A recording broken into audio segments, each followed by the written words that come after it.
Another chapel service. I'm excited about it. Our theme for February is love. And so the first song we're going to sing, I chose because it talks about love. The chorus goes like this. Living, he loved me. Dying, he saved me. Buried, he carried my sins far away. Rising, he justified freely forever. One day he's coming. Oh, glorious day. Who do you think we're talking about? You're exactly right. It's Jesus. Please stand for our first song.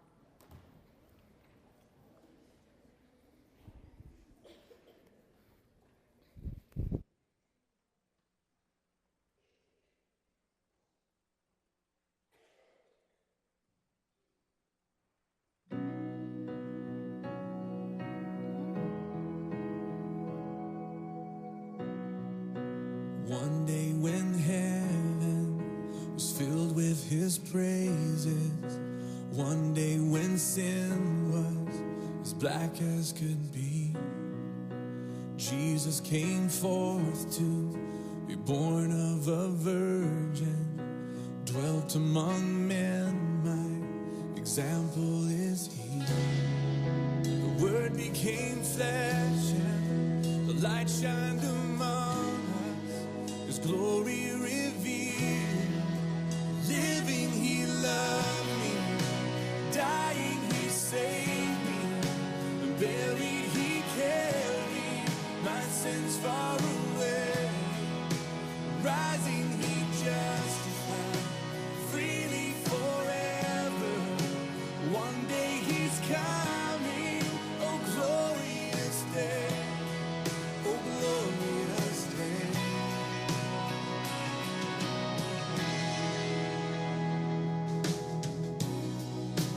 One day they led him up Calvary's mountain.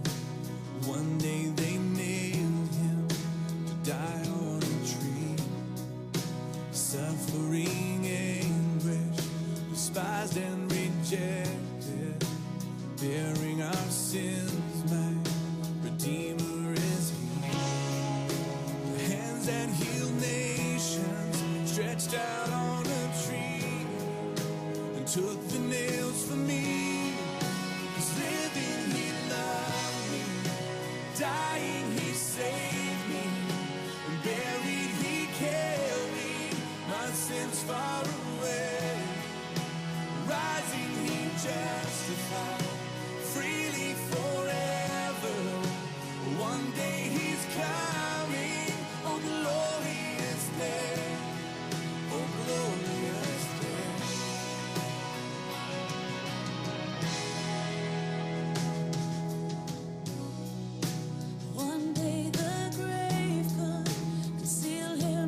far away.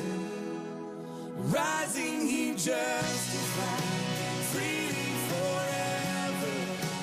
One day he's coming, on glorious day, oh glorious day, glorious day, oh glorious day.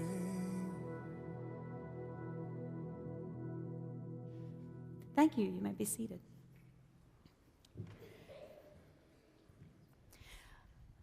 Really, my chapel, in a way, is over because the story's already been told in that song. God loves us, and we know that because he sent his son, and he sent his son so that we could be forgiven because he loves us. And he gave his son, we've talked about this before, the greatest, biggest sacrifice anyone could ever make because he loves us that much. In Romans, we're reading that in religion class, and in Romans we see Paul talking about how faith and righteousness is the key to salvation. And we also see Paul talking about how obedience to the law has to do with justice, and that's important, but the law's purpose is to show us our sin. And we've talked about that in class, and so all my scriptures today come from Romans, but I wanted to share that a little bit with you because we're talking about that. That was a new idea. Before Jesus came, the Jews believed that the way to get forgiveness had to do with sacrifices in the temple. And they received forgiveness from God when they sacrificed in the temple. Then the temple was destroyed, and so they couldn't get forgiveness. For hundreds of years, they felt a disconnect from God.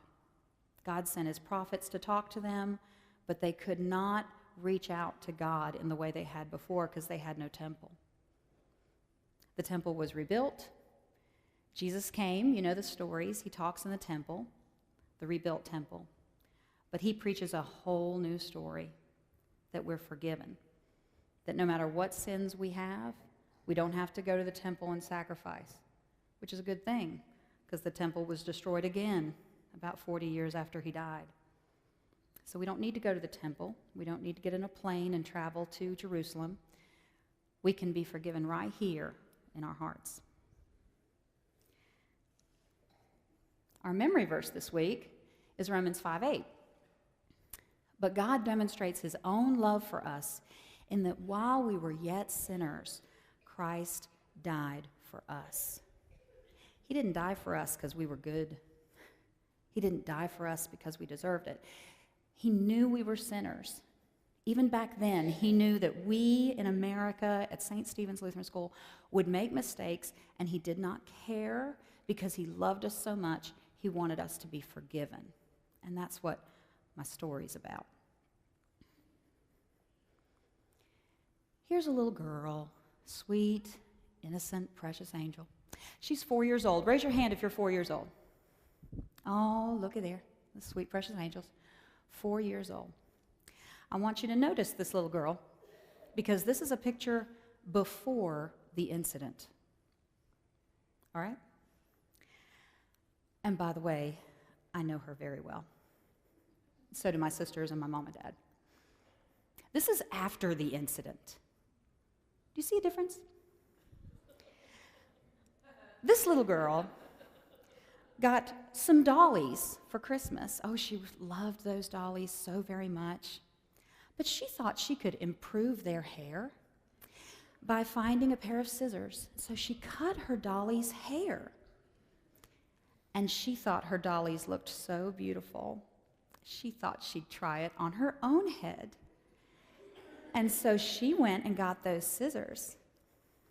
She was not gifted in cosmetology. And she grabbed this piece and went clip. And then she grabbed this piece and went clip. And that's where she got this lovely new hairstyle. Now, this is when she was 5. It takes a long time for hair to grow.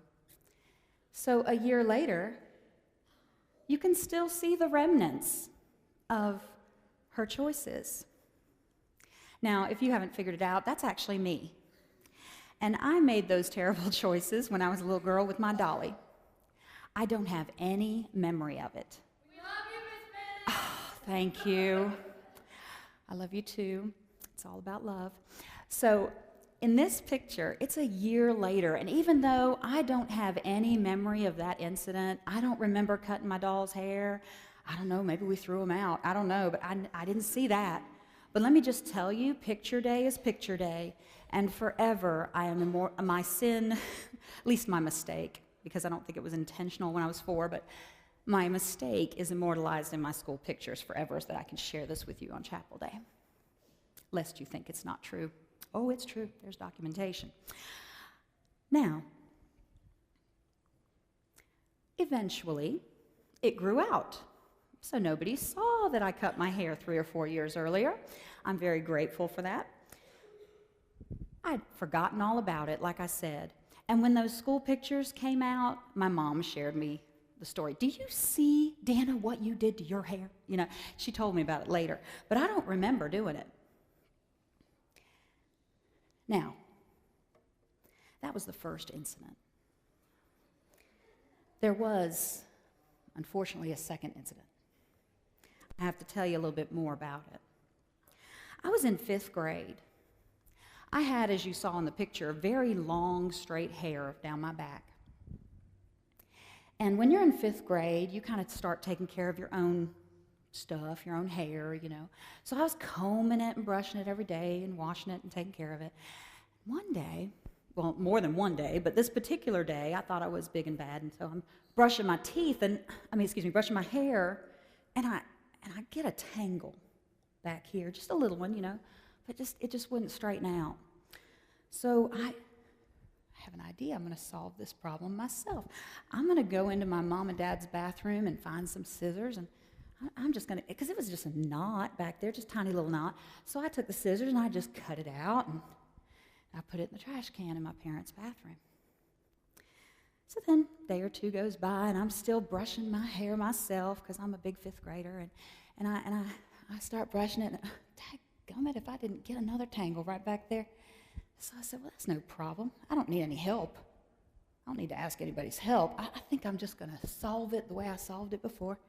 Go in my parents' cabinet, get those scissors, and just chop it. Ooh, this one's a little bit bigger, but that's okay. I'll just put it in my parents' trash can, and it'll be all good, you know. And I say, I wonder how that looks back there. And I look in the mirror, and I get a little mirror, and I'm like, oh, yeah, I'm gifted in cosmetology. Oh, yeah. So I move on with my day. Then my mom goes into the bathroom, and she's emptying the trash can. She's like,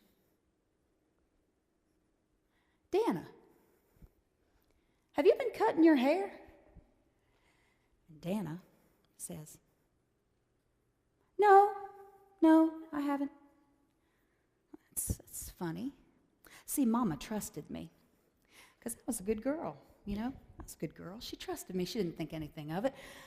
I don't know what this is, but Dana wouldn't tell me a lie, so she went about her business. So then, another day or two, whatever, week, whatever goes by, and I'm brushing my hair again, and oh, that's a big one right there. Oh, yeah. I'll never get that one out with a comb. Yeah, I better go get those scissors. So I open the cabinet, get those scissors. It was a big one.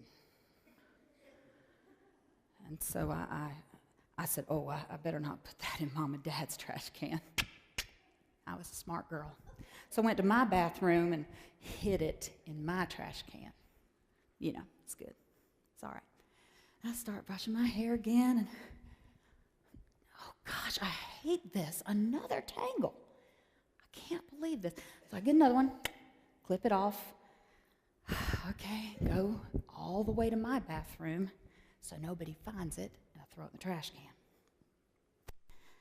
So I'm starting, things don't feel right back there. Something feels a little funny. So I go and get the mirror out, and big mirror's behind me, and I start.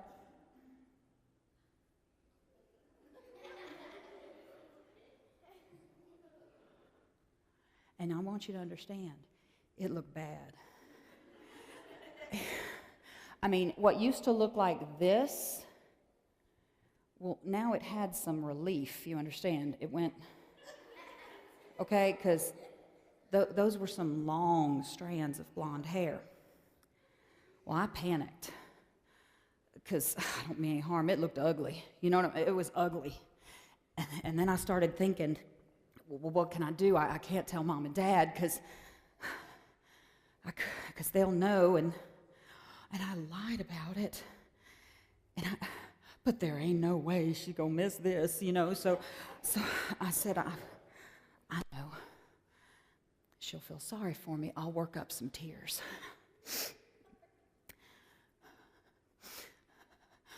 Mom,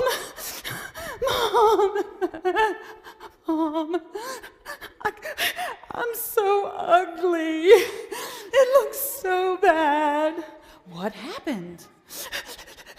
I cut my hair was tangled, and I cut my hair, and it looks so bad, and I'm so ugly.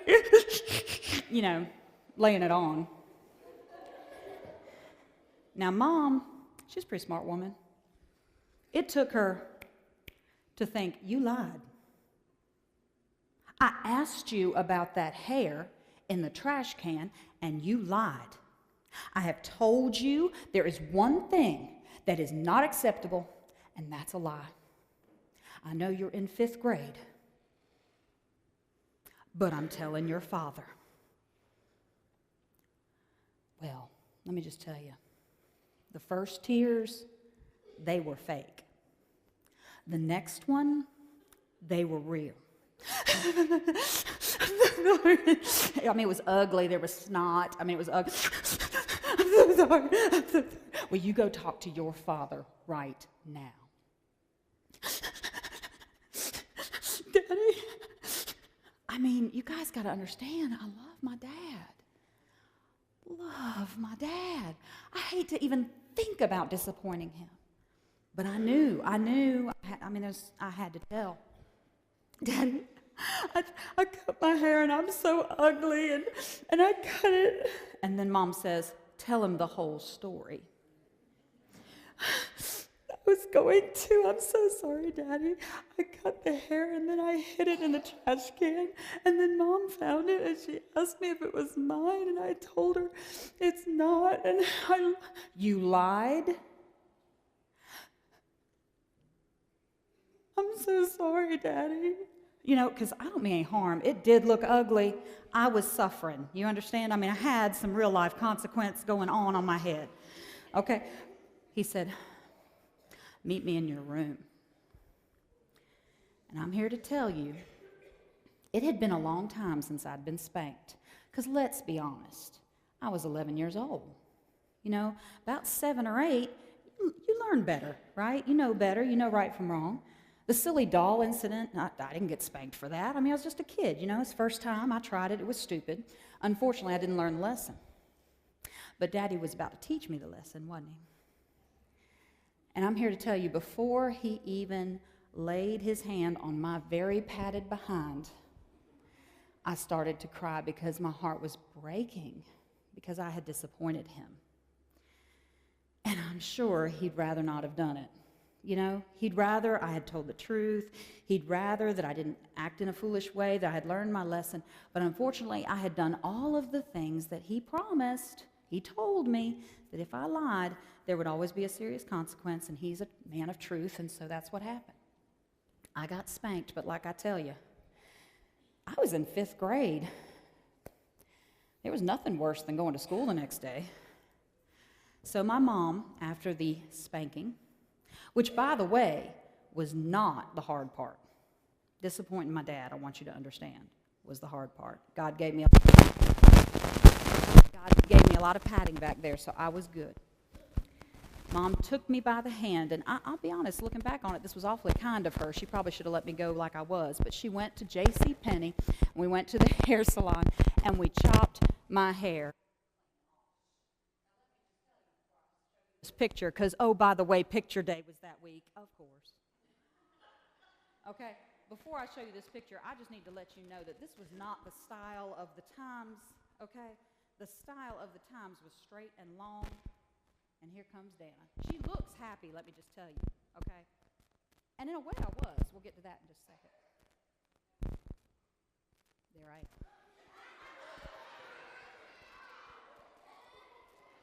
You don't have to laugh. That's just wrong.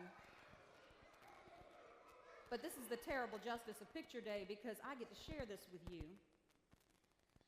And again, I ain't making this up.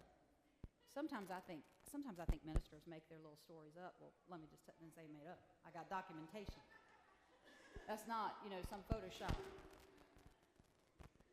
Okay, so at least I could eke out a smile on that day. And I'll tell you why I can eke out a smile on that day. Back in?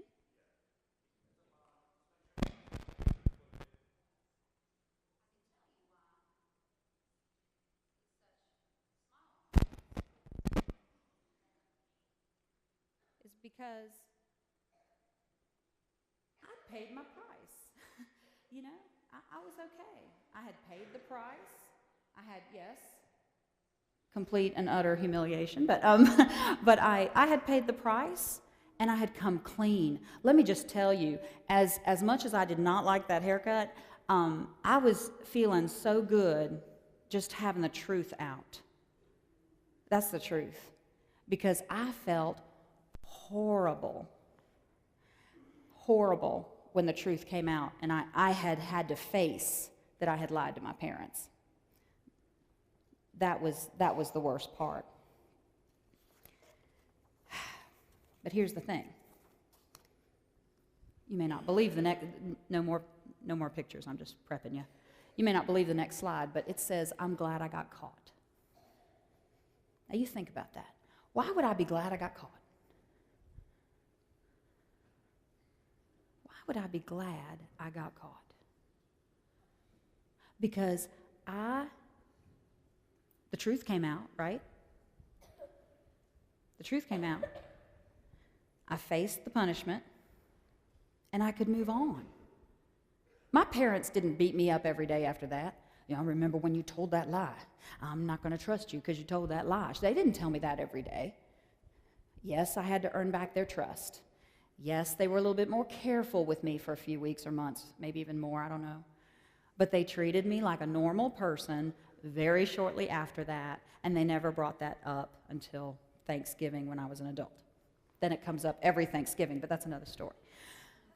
But my point is I had forgiveness. I was completely restored with them, and it was so much better. And you know why? Because they love me. Even though I make mistakes, they love me anyway. In fact, looking back on it as an adult, they probably didn't think I was going to go all 18 years without lying to them. They probably figured I'd probably lie at some point. They might even have anticipated it. Mom probably wasn't all that shocked. But she loved me before, she loved me during, and she loved me after. How much more does God love us? In Romans 8:28, it says, we know that in all things God works together for the good, for those who love him and are called according to his purpose. His purpose. He had a purpose in my life that was starting before I can even remember. And when this happened, I'm here to tell you that I hated the way I felt with my dad. I hated the way that made me feel in front of my dad so much that I told myself, I am never going to lie again. I'm never going to lie again. Am I off? Let me just fix something. And I'll be the first person to tell you I'm not perfect. But when it comes to truth and lie, that lesson has stuck with me.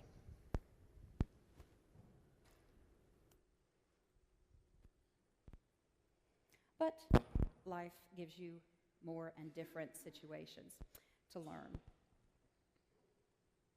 Now, just before I change gears and we do our offering and our song, the next song, I just want to ask you a question. Anybody in here ever cut their doll's hair? Anybody in here ever cut their own hair when they weren't supposed to? Aw, you guys make me feel so much better. Still not right. Still not right, but you make me feel a lot better.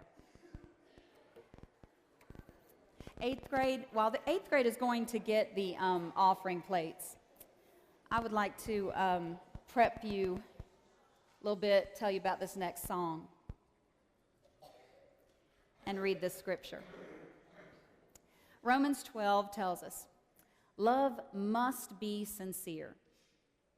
Hate what is evil, cling to what is good, be devoted to one another in love. Honor one another above yourselves.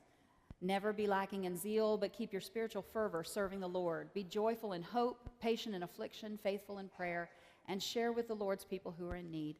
Practice hospitality. Now, this next song is a song that I first heard when I was in high school, and I absolutely loved it. I think you're going to love it too. I want to read a little bit of the words before you see it, because the words will not be on the screen. I know somebody who declares he has it made. He won't admit it. It's just a masquerade. He's a modern-day deceiver with a case of falsehood fever. What a shame. It's just a game. Oh, and then there's dear old sister Sarah. Ain't she sweet? She gets the word, and next thing you know, it's in the street. By the time it's been repeated, all the truth has been deleted. What a shame. Another game. Seems like everything we hear is just a tale. But I've got something that will never fail. Come on up. It's called love. Spread love instead of spreading lies. I've often said that love could open any door. I wish we had much more. More love is what we need. Then there's a family that we'll call the Greens. They have subscriptions to the gossip magazines. With a twisted sense of vision, they treat rumors like religion. What a shame. Well, it seems like everything we hear is just a tale, but I believe in something that will never fail. Spread love, take 6. I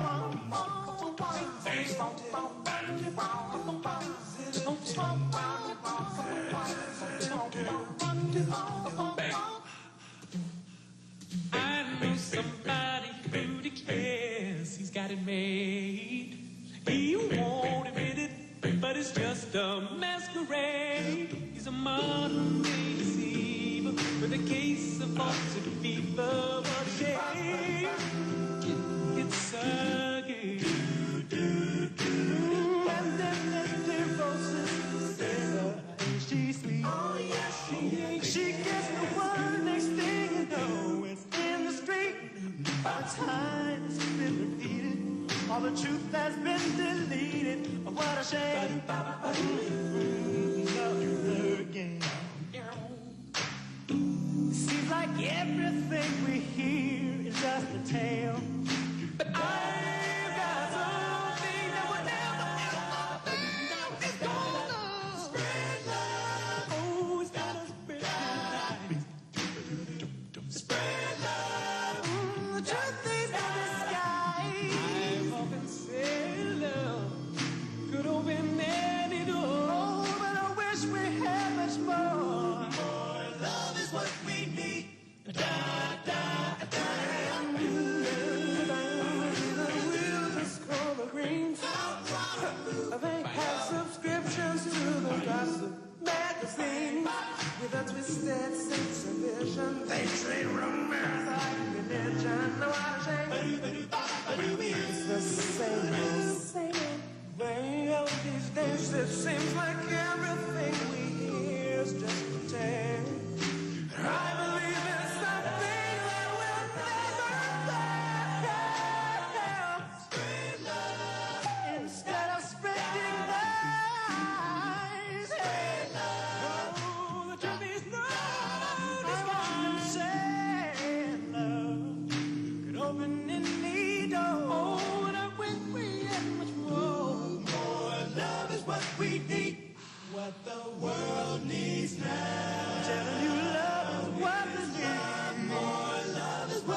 What the world needs now is love. More love is what we need. Spread love. Instead of spreading lies. Spread it. You know the truth needs no disguise. But say love could open any door. But I wish we had much more love. Love is what we need. Spread love. Hey, gotta spread love. Spread love. Don't need no disguise. Come say love could open any door. But I wish we had much more. Love is what we need. Bang, bang.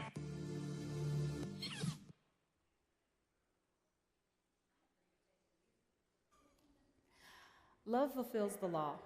Romans 13 is our last scripture for today. Let no debt remain outstanding, except for the continuing debt to love one another. For whoever loves others has fulfilled the law. The commandments: you shall not commit adultery, you shall not murder, you shall not steal, you shall not covet, and whatever other command there may be, can be summed up in one command: love your neighbor as yourself. Love does no harm to a neighbor. Therefore, love is the fulfillment of the law. I would love to tell you that I have never learned another lesson since, that one was good. That's all I needed. But I did have another one I wanted to share with you, the Mrs. Hawkins incident. Had nothing to do with my hair. I was in high school listening to Take 6, feeling pretty good, having a great time, studying. And I was in a English class with my friend Valerie. And our assignment was to read each chapter in this novel. I don't even remember the name of the novel. Sorry, but I don't. I could call Valerie and ask. But every chapter, we were supposed to read it, and then we were supposed to write a summary of every single chapter in this book that we were reading as a class. So I got together with Valerie, and I said, hey, Valerie, I said, why don't you write the evens, and I'll write the odds? And she said, okay, because we're good friends. You know, we're helping each other out, right? We're friends. We're helping each other out. So, so she would write, I don't even remember what I said. Do I do evens or she? So I'd do the even chapter 2, and I'd let her see chapter 2, and then she'd rewrite it for chapter 2, and then I would do chapter 1 or whatever, you understand. We did every other one, and then we shared it, helping each other out. And then we turned that in. Well, that seemed fine at the time, of course, you know. But then Miss Hawkins, after a few days, said, Valerie and Dana, can I see you outside for just a few minutes? I knew immediately what she was going to say. And what seemed okay 10 seconds earlier became clear to me that it wasn't. So Miss Hawkins took us outside into a little closet room office thing and talked to Valerie and I. And she said, I've noticed that your summaries are extremely similar. Of course, I was careful, you know, to change a word or two here and there. But Miss Hawkins, she was pretty smart. And so, yes, ma'am. Could you explain that to me, please? Well, we've been working together on those. Oh, well, I need that to stop because that's cheating. Yes, ma'am. Yes, ma'am. We won't do that again. This is another one of those incidences, guys. She was very kind about it. She did grade us down. I think we got zeros on the things we had done so far. But that's okay. We deserved those. By the way, I did fine and got into the school I wanted to. But I knew that it was wrong. At some level, I had said to myself that it was okay. And the fact that I did it with a friend, I thought it was okay. But the instant Miss Hawkins asked us out of the room, I knew I had been lying to myself. I knew it was wrong. But here's the thing. Glad I got caught. Because I promise you the temptations were greater junior and senior year, and the temptation to cheat was greater in college than it even was in high school, but I didn't, because I remember that feeling I had. I remembered how ashamed I was. I remembered how embarrassed I was, and I remember that Miss Hawkins could not trust me again, and that everything I sent into her after that, she would be looking over it twice. And I had broken that trust with her. And she like here, I had her for 2 years in a row, so it was important to me to restore that trust. But like I said, I'm grateful that I got caught. I am. Now, at this time in high school, one of my favorite singers was Donna Summer. She was huge. She was huge. And so Donna Summer was a major star, kind of like Beyonce, okay? Major. And I remember watching a concert of hers on TV. And you know how concerts, the people get to talk to you? You know, you get a little bit of their personality. I could not believe what she said in this concert. I didn't even know she was a Christian. I didn't even know Donna Summer was a Christian. Kind of like Beyonce. You know, she was a great singer. I loved her music, knew every word, had all her albums. But I didn't know that she was a Christian. In fact, she was a new Christian, relatively. I'd like to share this next song with you because it spoke to me, and this will be the way we end chapel. This is the first verse. Every day I give you a reason to cry, 'cause I've seen the hurt in your eyes. But stronger yet, I see the love that shines. Help me to learn to take on the nature of you and love more than I accuse, and pardon others like you taught me to. I had never heard this song before.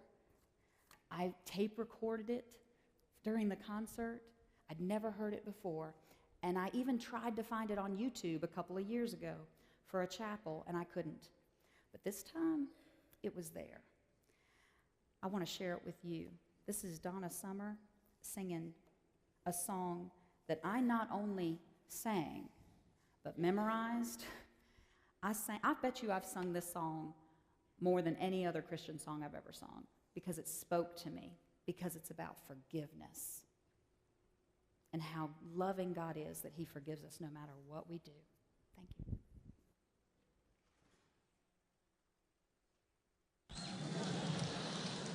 But all kidding aside, you know, in the last few years, my life has changed drastically. It has changed in a way that I would like to share with you. Those of you who don't know me, and those of you who do. See, about 3 years ago, I gave my life to Jesus Christ. And no, I'm not ashamed to tell it. I love Jesus so much, I got to talk about him. And once when I was praying for things, how many of you pray at night for things like, oh God, give me this, and God, I need that, and oh, this new car, God, you just don't understand. Well, I used to pray like that, real selfish kind of prayers, you know, and one night, this came to me that before I could even ask anything of the Father, I had to first go and forgive all those people that I was holding grudges against, and then I could go to him, and maybe he'd hear me. And so I'd like to share that with you tonight. For those of you who hold grudges, let them go. Now I'd like to sing this song from all of us to God.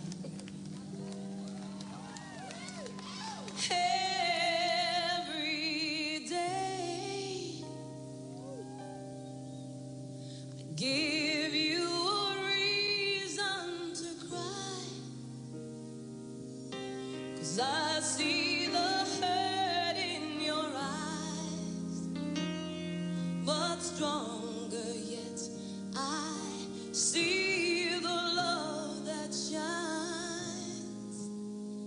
Help me learn to take on the nature of you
Bless those who persecute me and pray for my enemies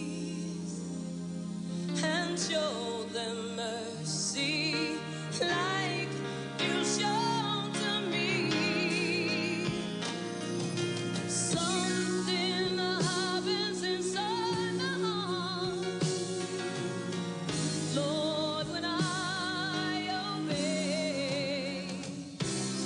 Something happens inside my heart every time I pray. Forgive me as I learn how to forgive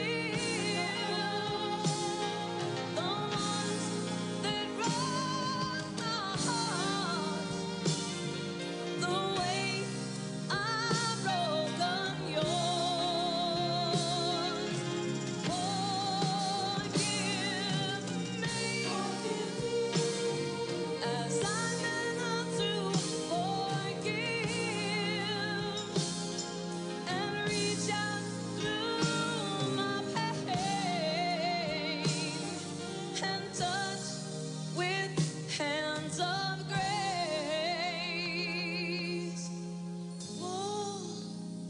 Forgive me.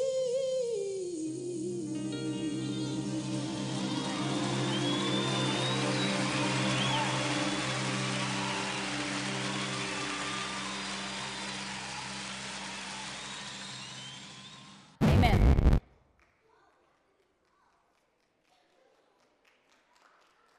You do realize, silly old chap, that all the sounds on this next song, including the drums, were made by the human voice or some other part of the anatomy. The what? The human body. Yeah, right. Anybody. Trust me. Trust in me.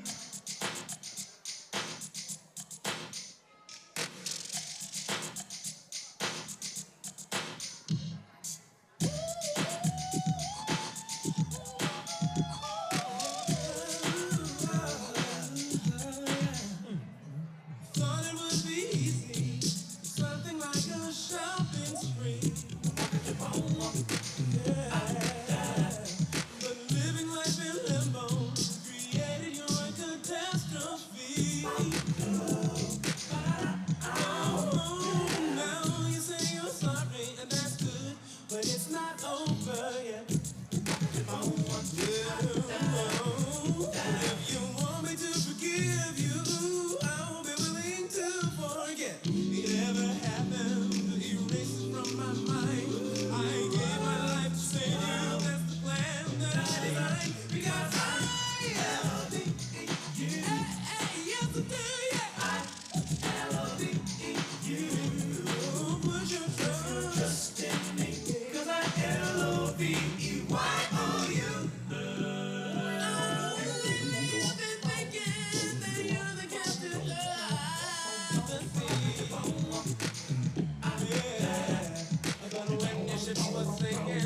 Your transportation back was me. Oh, do you remember? Now you have concluded that you need someone to navigate.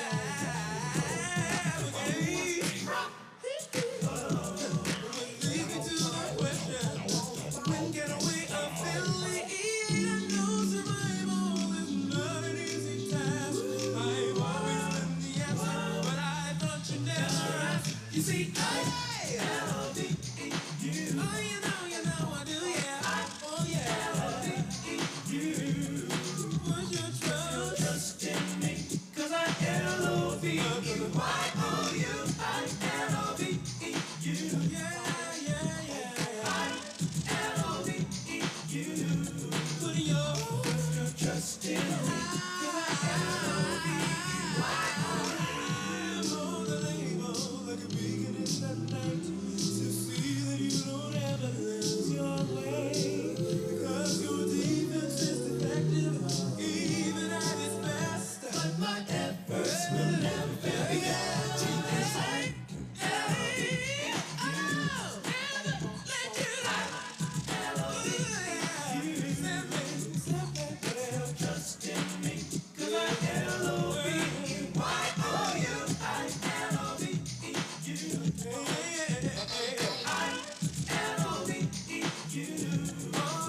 artificial, easily provoked. Love is not evil. Love shares truth and says great lies. Love bears all. Love believes all. Love endures all. Love is hope for all. Love never fails. Put your trust. I